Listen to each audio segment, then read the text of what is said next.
shit. And I'm back half a second later. Oh, so quick! So fast!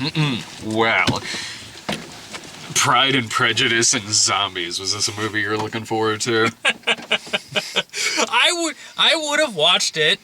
I had work in a school webinar, and so yeah. There's way worse movies I've gone to see by myself before.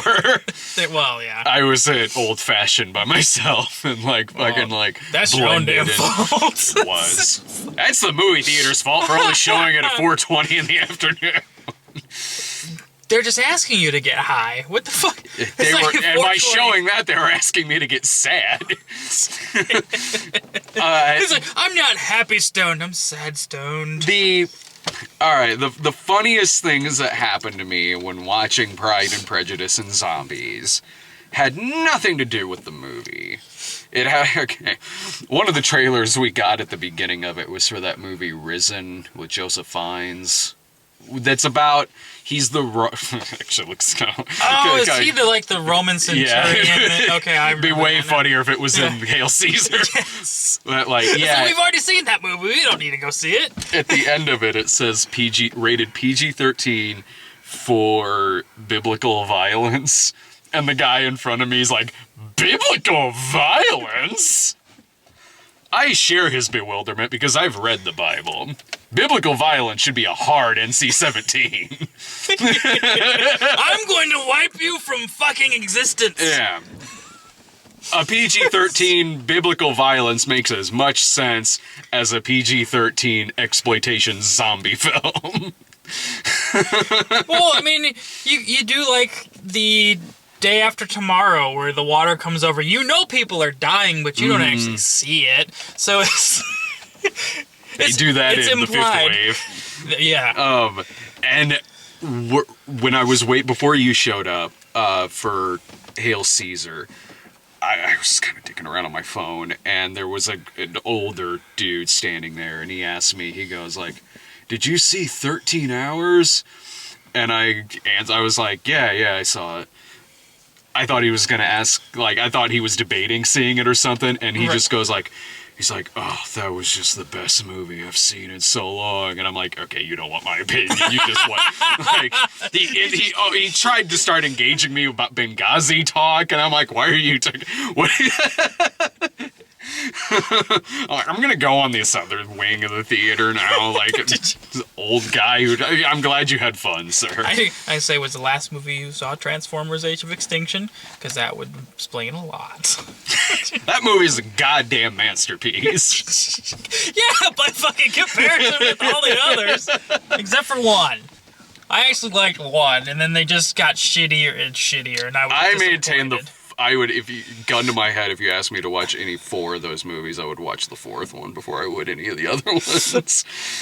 By that point, they were just like, I will give you this. By that point, they were just saying, fuck it. It had no witwickies in it. Instantly, I will watch that over the other three. Pride and Prejudice and... Man, this feels like a fucking movie that should have come out maybe 6 or 7 years ago. I don't know. Around when Zombieland came out? I guess, or Abraham Lincoln Vampire Hunter, or something like that. It's such an internet-y movie, this is, between adding zombies to this, and it's got a couple people from Game of Thrones. It's got Matt Smith in it.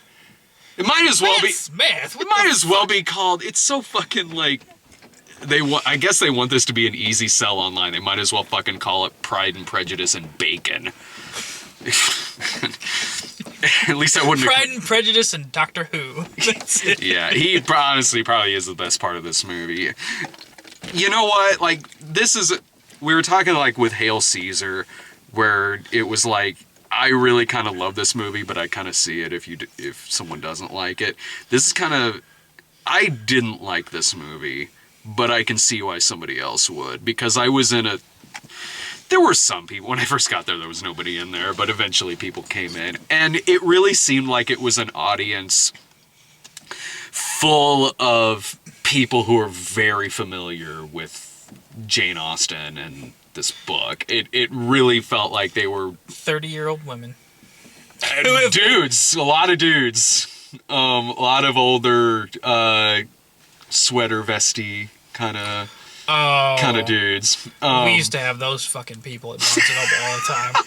Let me tell you, those fucks. You stayed clear of those assholes. You were like, nope, I'm going over here. Still not creepier than that guy who was by himself at Alvin and the Chipmunks The Road Trip. Yeah, god damn, that's just fucking people. The audience, they were really digging that this is lines from the book, situations from the book, but they've added zombies to it. Like, they're talking about, like, oh, you need to settle down with a man and stuff like that while they're training to fight zombies. Like,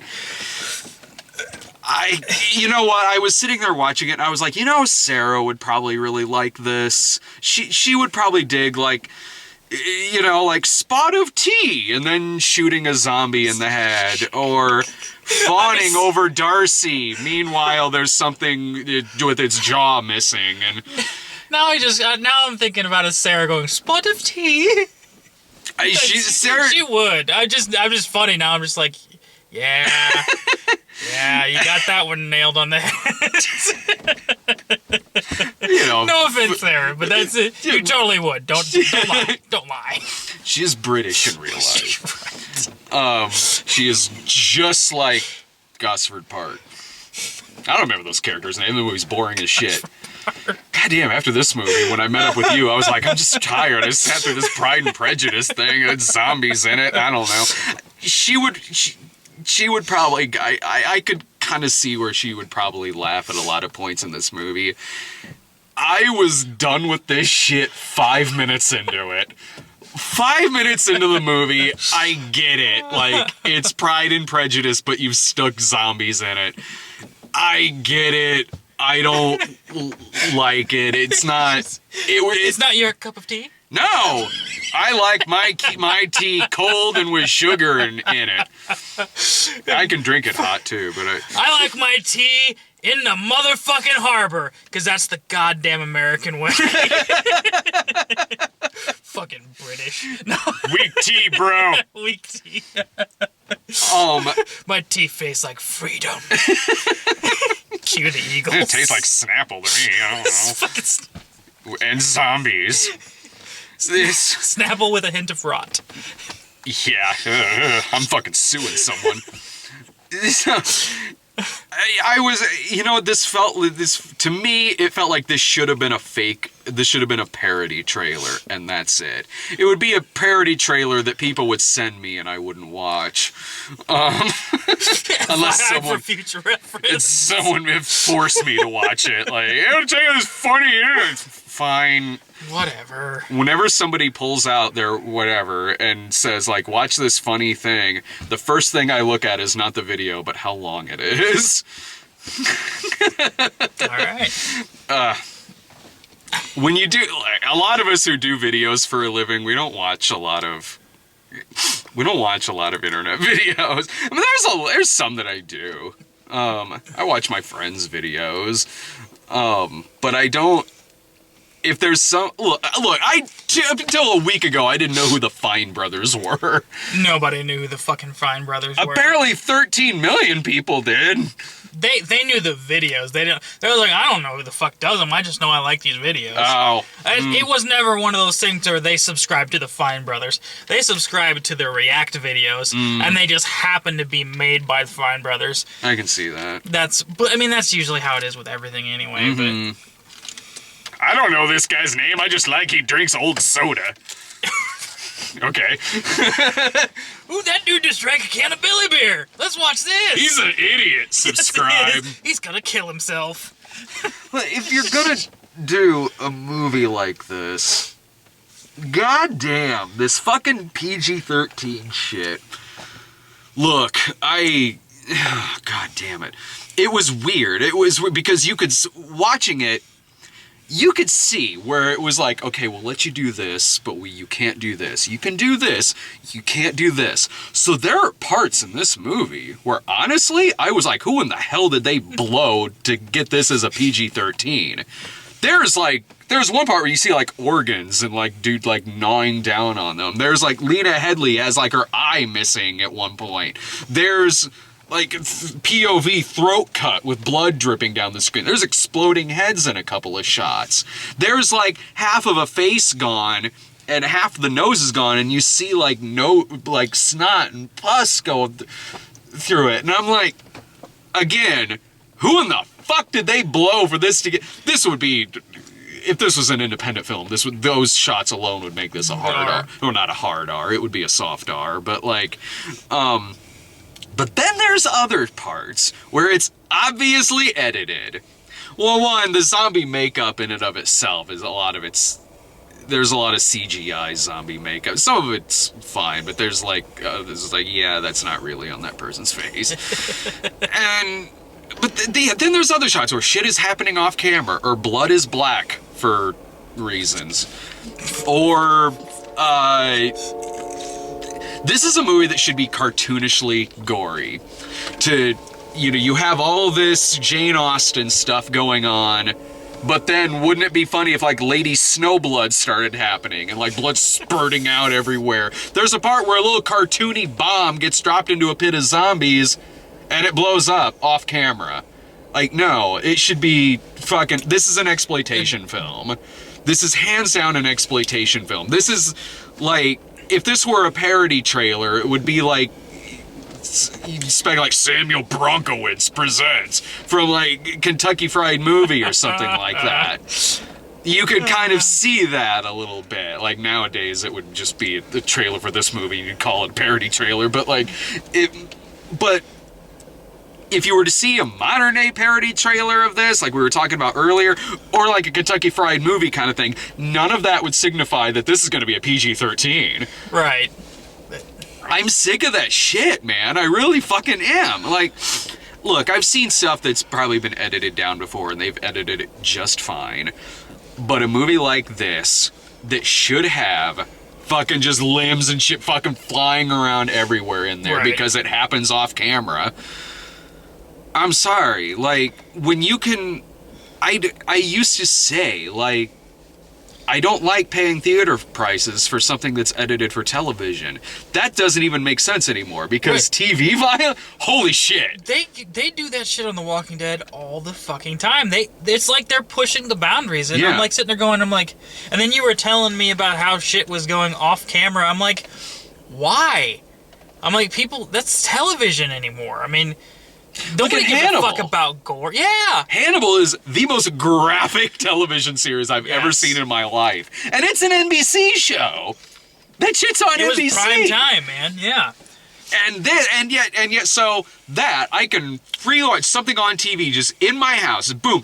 Pop it up on the TV. But when I want to go outside, go somewhere else across town, pay my own money, I gotta sit through something that's edited down because, God forbid, the people who signed that petition for that Deadpool kid, so he can't go see a movie that's made for fucking adults. God damn. How the fuck did that kid become a fan of Deadpool? If he read the comics, he knows. Uh-huh. Yeah, I'm sure he's read the comic. He's a superhero in a red suit. That's why he wants to go see him. That's the kind of kid who would probably watch Watchmen thinking it's going to be like the X-Men. Oh, buddy, I want to be there when that kid watches Watchmen. I was there when that happened with Jillian, when Watchmen was in theaters, and Jillian, she didn't know what the Watchmen were. To be fair to her, I'd never read the Watchmen either at that point, but I knew what it was. Well, you knew. I mean, it was an R-rated movie, so you kind of went into it going, "This is gonna be a little different." Wow. Yeah, I knew what the Watchmen was. I knew what I was in store for. Jillian, though, oh no, boy, she was disappointed. Oh shit! I love Watchmen. That was fun. That was fun. That same shit with this fucking kid and that goddamn petition. That would have happened when Watchmen came out. Oh, PG-13. So this kid who was clearly going to get bullied at school can go see The Watchmen. God damn it. Oh, God, Sarah and I talked a little bit about this, and I was like, I remember when I was a kid and wanted to see an R-rated movie, my parents took me to it. Yes. And then bought me the toys, because it was the 80s. Oh, you went to go see Nightmare on Elm Street? Here's a Freddy doll for you. Rambo. Fuck, oh, You go yes! fucking see Rambo tear apart people with a machine gun and then go home and watch the cartoon. Or the Toxic Avenger cartoon. The Toxic That was Crusaders. The Toxic yeah. Crusaders. What the fuck were they thinking? I mean, I'm fine with it. I mean, I grew up healthy and well-adjusted, so...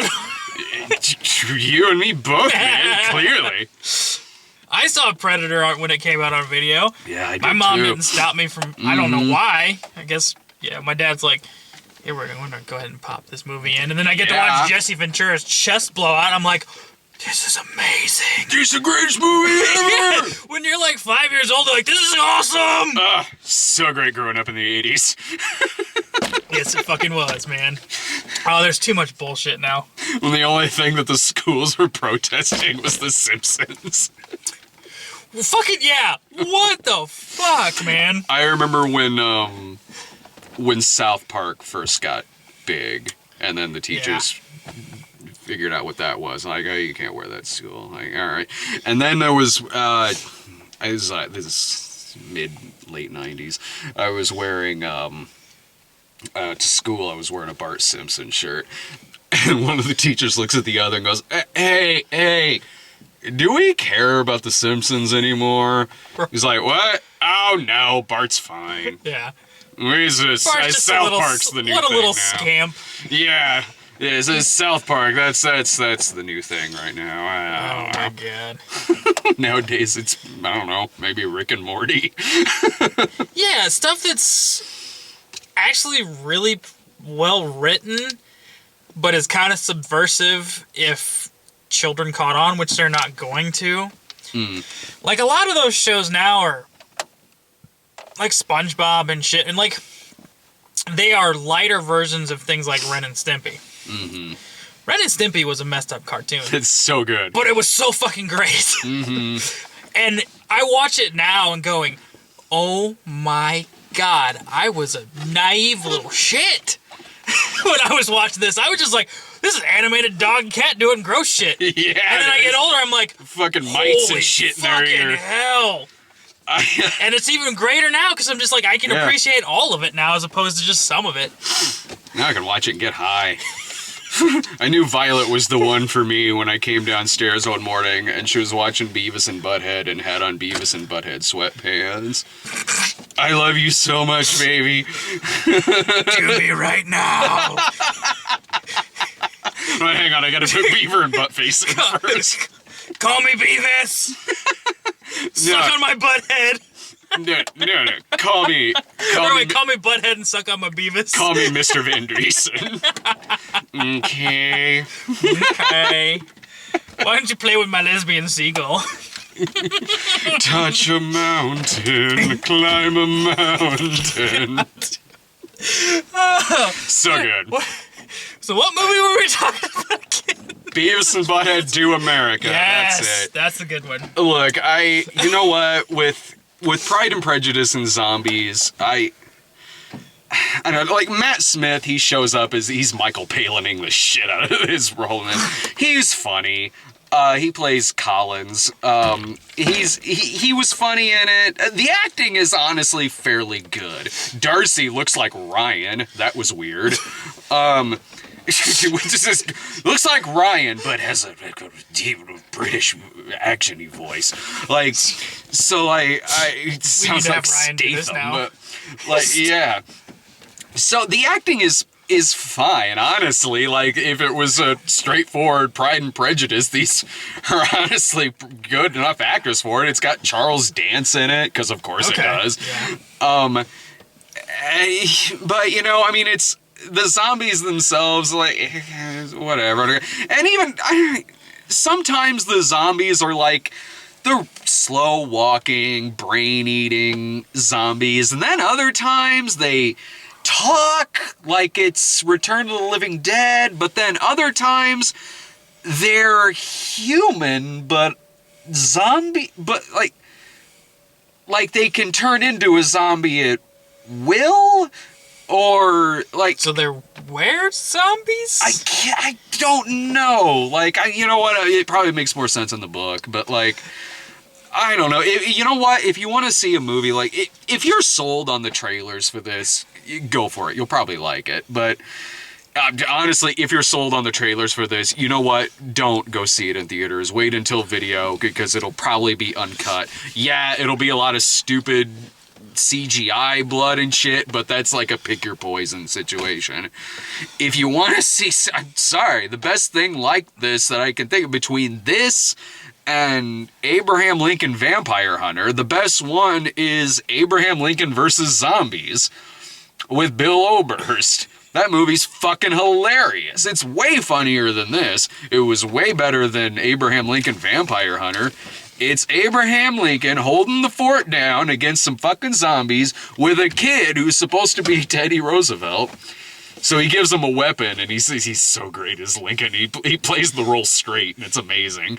He's like, all right there, Teddy, now take this and walk softly and carry that big stick. He's so good. It's great. I kind of want to see this movie now. It is. Like, I recommend that way over Abraham Lincoln Vampire Hunter, which honestly I probably thought was more entertaining than this movie. At least it was Abraham Lincoln Vampire Hunter it knew it was tongue in cheek. So does this. Oh, honestly, okay. Honestly, this probably more than Abraham Lincoln Vampire Hunter. The only difference is Abraham Lincoln Vampire Hunter had balls and released itself with an R. That's true. This, yeah, Abe Lincoln Vampire Hunter was certainly cartoony, but this feels way more tongue-in-cheek. Like, no joke, this feels like they have extended a fake trailer to, like, 100 minutes. Wow. And you're either going to be entertained by that and think it's cute and clever, or if you're not into this gimmick in the first few minutes, you're probably going to be bored. Because I was like, I wasn't hating it. I wasn't miserable. I was kind of like, I'm glad the audience seems to be having a good time, but I was like, this isn't for me. This really isn't for me. I am not an expert on this book, this source material, so I don't give a shit that there's zombies in it. Well, I mean, there was a audience for this movie when the book first came out. I mean, it was popular when it first came out. Mm-hmm. Yeah, it was. It sounds to me like this is one of those movies that just got stuck in development. It had to have. For so long. Yeah. That by the time they got it running, its time had already passed. So it's going to be one of those things where people that read the book, you're right, will go see it because, hey, they enjoyed the book. But it's a little past its time.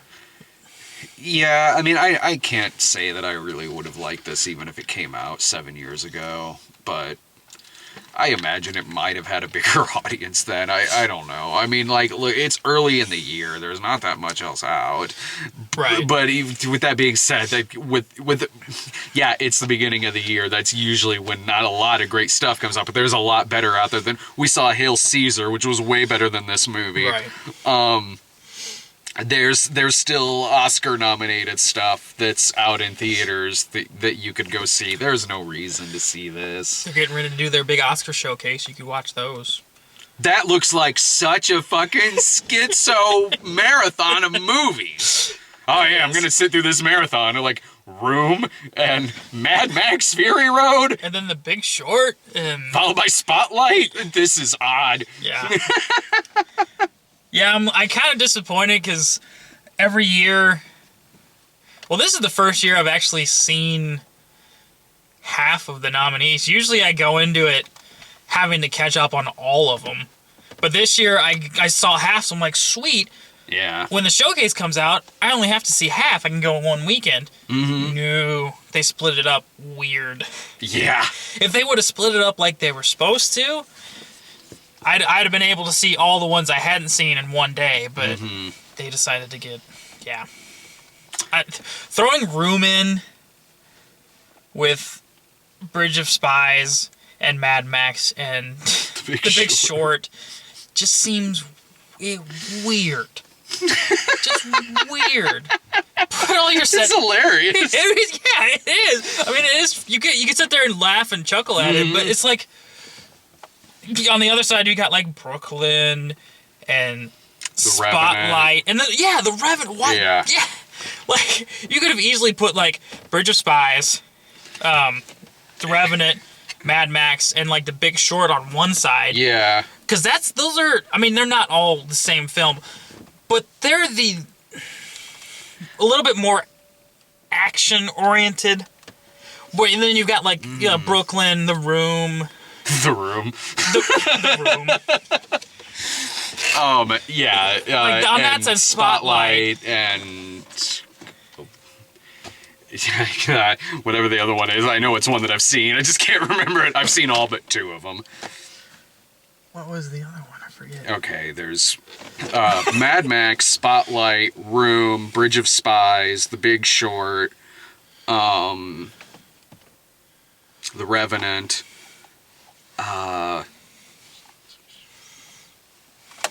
Man! Brooklyn. Did I say Brooklyn? I don't think so. We're missing one. Yeah. Son of a bitch. God damn it. Did I say Spotlight? I think so. Oh man, I really should have done this in alphabetical order. Doing this. Which finger did I say which on? Fuck. Hold on. My thumb was it my thumb? I can't know. Well, okay. Next week is. There's a few movies next week. Deadpool. Yes. Deadpool. How to Be Single. And Zoolander 2. Zoolander 2. That just. One of them I'm gonna have to go see when I'm in Detroit. I'm heading up to Detroit on that Friday. So I'll be like, well, honey, you want to go see a movie? Oh, Deadpool? Oh, we saw that last night. Zoolander 2? Saw that last night, too. More of it. How to Be Single? That's the one. The Martian. The Martian. That's the one we were... There you go. Yeah, that would be The in the Martian. funny. Like, yeah, the funny, like, you show one of The Big Short, The Martian, Mad Max, and, like, Bridge of Spies. There you go. That is, like, a feature. Then the heavier ones. You ready for your perfect foursome of movies coming up? Yeah. The Young Messiah. Nice. Miracles from Heaven. Ah! God's Not Dead 2. Oh, yeah, I know about that. And the re-release of the Ten Commandments. Speaking of 4-hour epics. 4 hours, Oh my 0 God. minutes exactly. It's holy shit. Well, I'll ask Brian and Sarah if they want to see The Young Messiah. They were a Son of God, and that movie's the prequel. Okay. No, well, I mean, it's about Jesus as a child. I should have seen that one coming. Yeah. I kind of want to know if it's actually like a Mark Burnett. You know what? I think it is. There is some movie coming out that's got Mark Burnett's name attached to it. Well, Jesus stuff's coming up.